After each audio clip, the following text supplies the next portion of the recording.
sözün yeterdi belki kalbime değerdi ama biterdi saygıyla daha doğru kimi gizlenmezdi.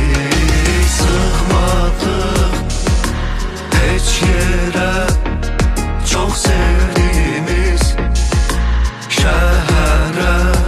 İndi sen orada ben burada, istili yok olup aramızda. Gidenler bitirirler, kalanlar devam ederler. Sevgi kumar masası, kazanıp itirirler. Ben yakşı oyuncu değilim ama sevebilirim. Nankör değilim. Gidenler bitirirler, kalanlar devam ederler. Sevgi kumar masası, kazanıp bitirirler. Ben yakşı oyuncu değilim ama sevebilirim. Nankör değilim.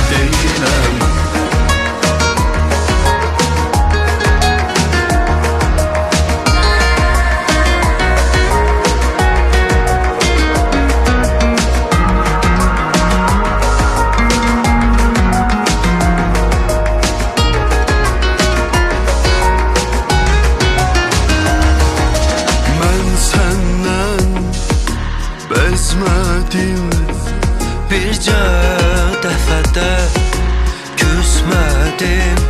Hər gün darıxdım, özlədim sonunu mən belə.